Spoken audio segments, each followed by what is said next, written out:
तुम्हाला हजारो लोक असे भेटतील जे म्हणतील की हे तू करू शकणार नाही, पण तुम्हाला फक्त एका अशा व्यक्तीची गरज आहे जी तुम्हाला म्हणेल अरे तू नाही तर मग कोण करणार हे, आणि मला ती व्यक्ती बनायला नक्कीच आवडेल. हॅलो वॉरियर्स आणि सर्व भावी अधिकारी, वॉरियर ऑफिसर या तुमच्या लाडक्या एज्युकेशनल चॅनलवर मी सुप्रिया तुम्हा सर्वांचं मनपूर्वक स्वागत करते. आजच्या व्हिडिओमध्ये आपण एक्झाम पूर्वीचे काही दिवस, मे बी 7 ते 8 दिवस और 10 डेज आपण काय काळजी घेतली पाहिजे, किंवा कुठल्याही एका ॲस्पिरंटची जो कोणतीही परीक्षा देणार आहे त्याची जी अवस्था होते किंवा त्याची जी मानसिकता होते याच्याबद्दल बोलणार आहोत. म्हणजेच आत्ता तुम्हाला जे काही फील होत आहे आणि कंबाईनचं तर हॉल तिकीट आलेलं आहे, त्यामुळे त्याच्यानंतर तुम्हाला जे काही वाटत असतं ते तुमचे प्रॉब्लेम्स, तो तुमचा मानसिक ताण तो दूर कसा करायचा आणि या टेन्शनला कशा पद्धतीने हँडल करायचं याच्याबद्दलचं डिस्कशन आपण करणार आहोत.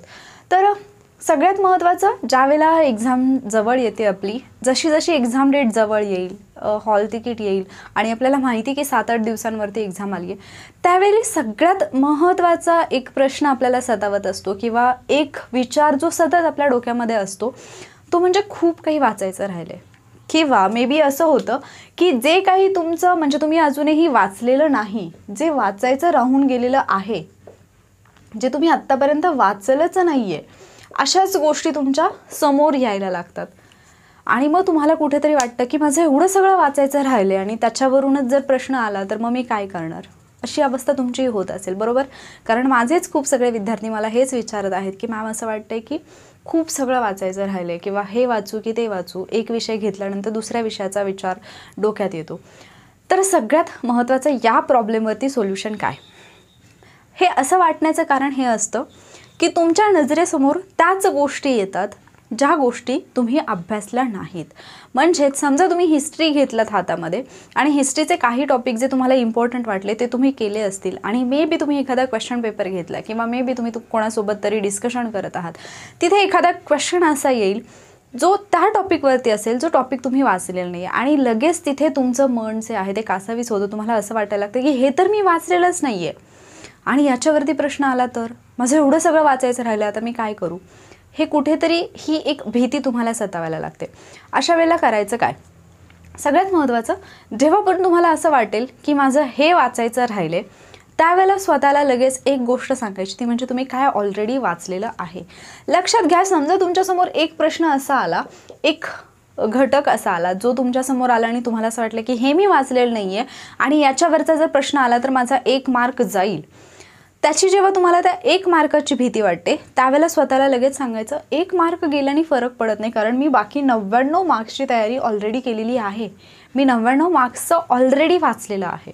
अर्थात तुम्ही ते वाचलं असेल तर, ज्यांनी अभ्यास केला आहे त्यांच्यासाठीच हे सगळं असेल, ठीक आहे?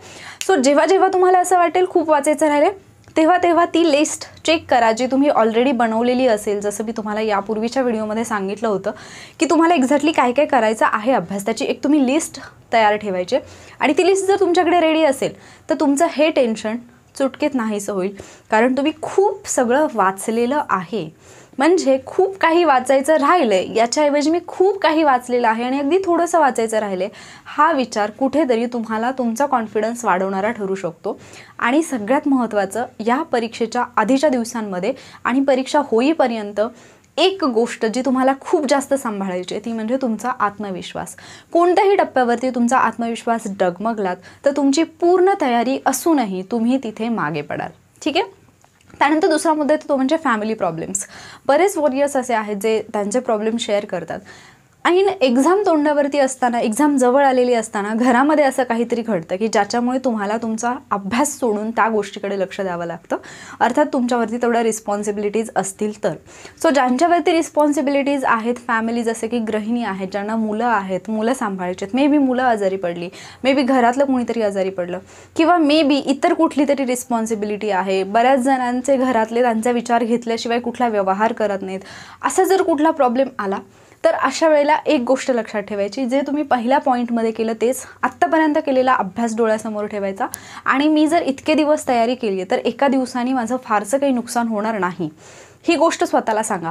पण जर तुम्ही प्रत्येक क्षणाला हाच विचार करत राहिलात की आत्ता मी इथे अडकलोय आणि आता माझा अभ्यास सगळा राहिला आहे आणि मला काहीच नाही आठवणार, माझं किती नुकसान झालं, हा जर विचार करत बसलात तर तुम्ही अजून निगेटिव्हिटीकडे जाल. त्यामुळे त्यावेळेला जी रिस्पॉन्सिबिलिटी तुमच्यासमोर आहे ती रिस्पॉन्सिबिलिटी तुम्ही व्यवस्थित निभावून न्या आणि परत तुमच्या अभ्यासाकडे या. पण जेवढं तुम्ही त्याच्यावरती ओव्हर थिंकिंग कराल, जेवढा जास्त विचार कराल, तेवढी ती गोष्ट तुम्हाला त्रासदायक ठरू शकते. त्यानंतर पुढचा मुद्दा येतो, माझी रिव्हिजन झाली नाही आहे किंवा मी जी रिव्हिजन केलेली आहे ते मला आठवत नाही आहे. बरं, तुम्ही आत्तापर्यंत अभ्यास केला, तर या प्रश्नाचं उत्तर मी तुम्हाला अगदी तुमच्या भाषेत अगदी सोप्या पद्धतीने सांगते. तुम्ही आत्तापर्यंत अभ्यास केला, तुम्ही काय काय अभ्यास केला आहे, तुम्ही जे 7 विषय तुमच्या एक्झामसाठी आहेत किंवा मे बी तुम्ही दुसऱ्या एक्झामची तयारी करत असाल तर त्या एक्झामसाठीचा जो सिलेबस आहे, जे विषय आहेत ते सगळे तुम्ही अभ्यासलेले आहेत. मी तुम्हाला समोर बसवलं आणि मी तुम्हाला जर विचारलं की या विषयामधले सगळे टॉपिक सांग आणि त्या सगळ्या टॉपिकमध्ये असलेला कंटेंट सांग, तुम्ही सांगू शकता का?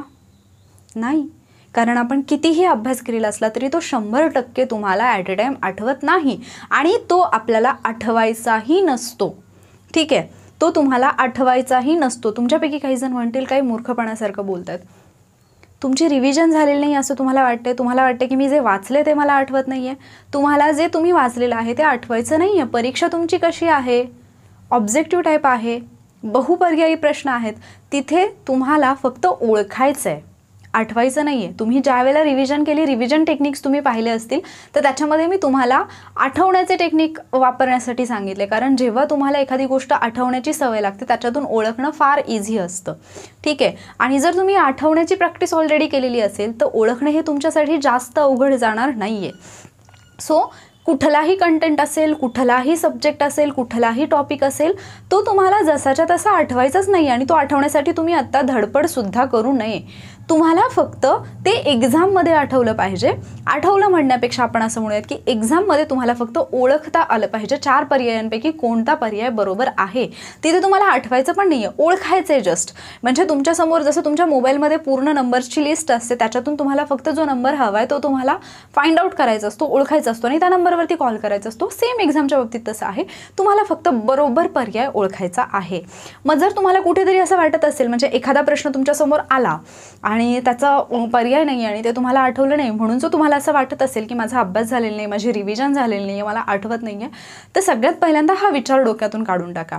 कारण कुठलाही व्यक्ती कितीही हुशार असला तरीसुद्धा केलेला अभ्यास 100% जसाच्या तसा त्याला असं बसल्या बसल्या आठवत नाही. पण जेव्हा तुमची एक्झाम आहे त्यावेळेला ते तुम्हाला डेफिनेटली आठवेल जर तुम्ही प्रामाणिकपणे अभ्यास केला असेल तर. पण जर तुम्ही आत्ता ते टेन्शन घेऊन बसलात की मला हे आठवत नाही आहे, तर तुम्हाला अजूनच ते आठवणार नाही किंवा तुम्ही अजूनच निगेटिव्हिटीमध्ये जाणार आणि जे तुम्हाला आठवते ऑलरेडी ते सुद्धा कुठेतरी तुमचं विसरायला लागेल.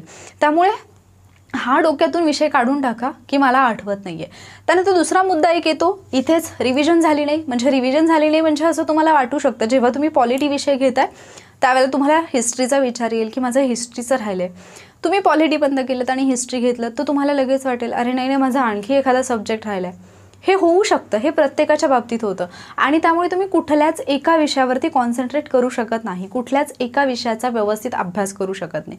मग अशावेळी करायचं काय? डिस्ट्रॅक्शन शीट मी ऑलरेडी तुम्हाला सांगितले टेक्निक, त्याच्यामध्ये मी डिस्ट्रॅक्शन शीट सांगितले.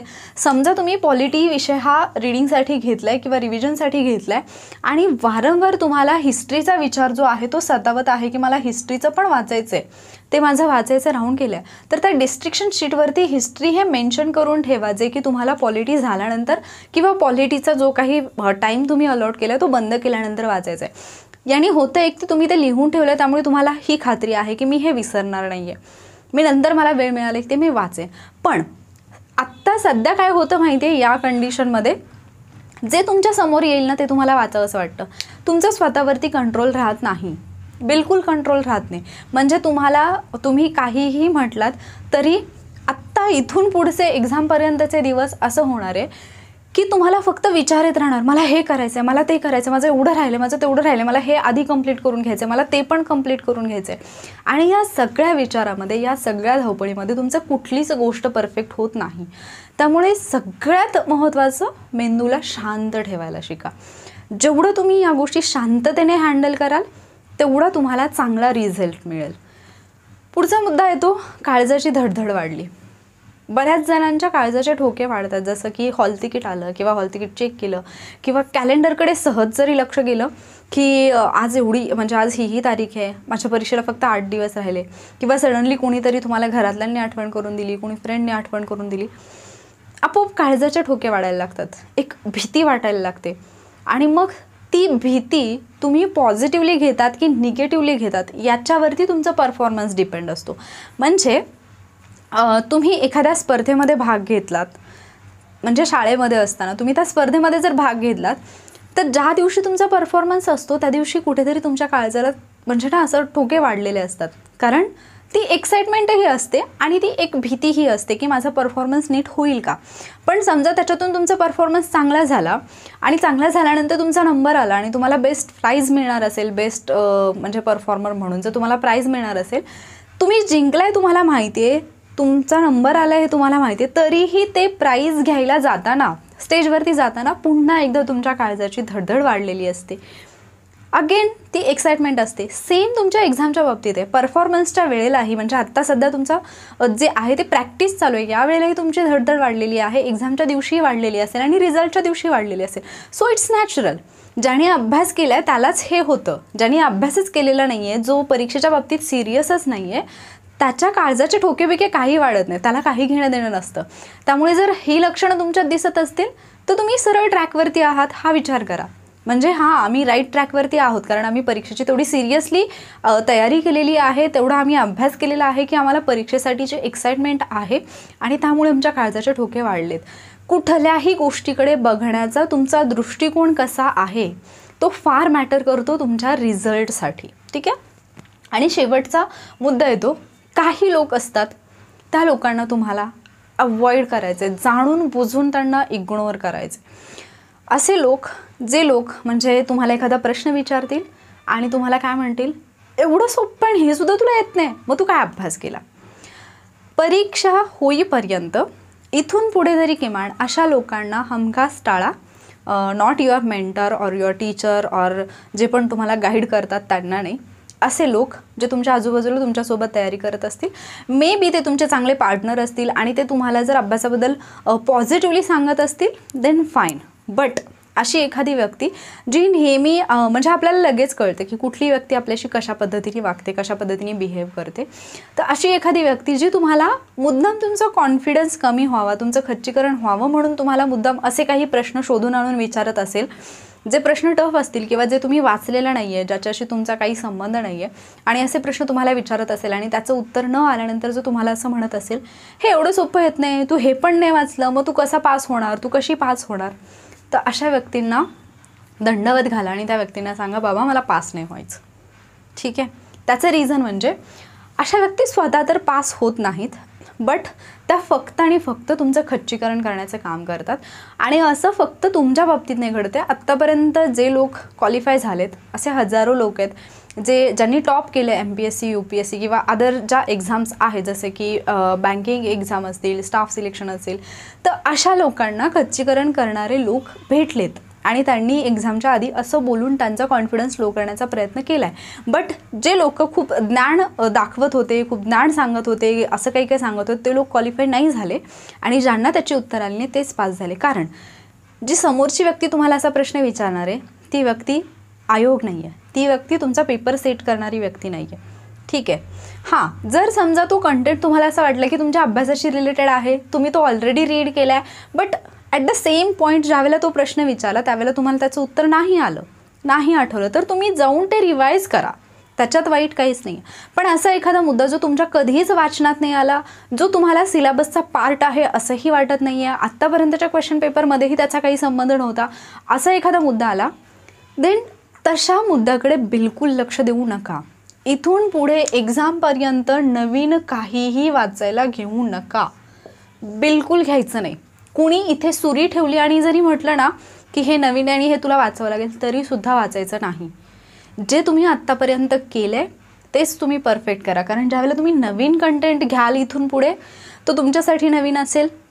नवीन असल्यामुळे हे तुम्ही वाचलेलं नाही आहे, ते न वाचलेलं आहे ते तुम्हाला कुठेतरी आतमधून तुम्हाला असं वाटेल की हे इम्पॉर्टंट आहे आणि हे इम्पॉर्टंट असूनही माझ्याकडून राहून गेले, ही एक भीती वाटेल. आणि जे तुम्ही ऑलरेडी केलेलं आहे त्याची रिव्हिजनही होणार नाही आणि ते मुद्दे तुमच्या म्हणजे विस्मरणामध्ये जातील, ते तुम्हाला आठवणार नाहीत. ठीक आहे. सो ही कंडिशन बऱ्याच जणांची झाली आहे. मला माहिती की वाचायचं राहिलं असं वाटतच असणार ऑब्वियसली. फॅमिली प्रॉब्लेम्स काही लोकांना येतात एक्झामच्या आधी. काही जणांचं खरंच म्हणजे बॅड लक असतं की एक्झामच्या आधी खूप फॅमिली प्रॉब्लेम्स येतात.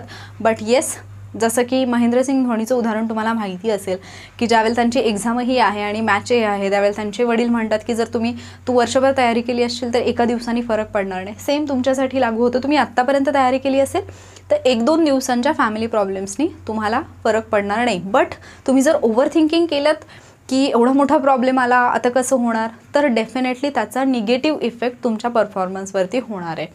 रिव्हिजन झाली, आठवत नाही किंवा एका विषयाची रिव्हिजन करताना दुसऱ्या विषयाचा विचार येतो, तर इथे एक तर डिस्ट्रॅक्शन शीट बनवा आणि दुसरी गोष्ट जे आत्तापर्यंत रिवाईज केले त्याची जी तुमची चेकलिस्ट असेल त्या चेकलिस्टवरती नजर टाका.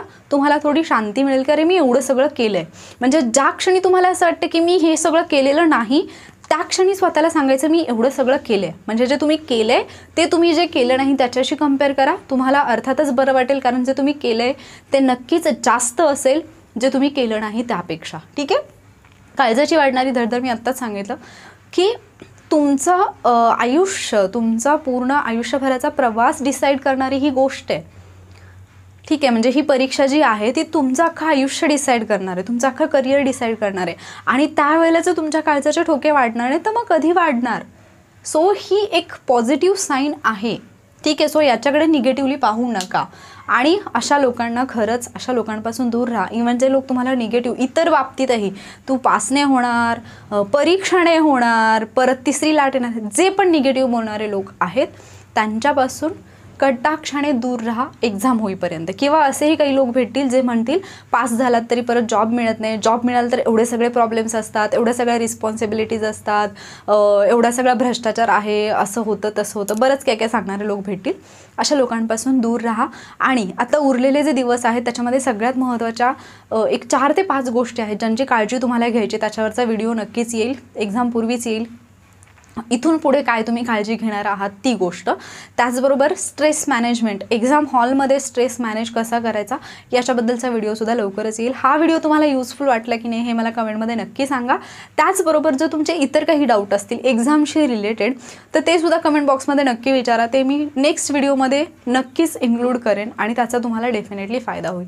सो जर हा व्हिडिओ तुम्हाला आवडला असेल, हेल्पफुल वाटला असेल तर लाईक करायला विसरू नका, शेअरही करा आणि त्याचबरोबर वॉरियर ऑफिसरला नक्की सबस्क्राईब करा. थँक्यू.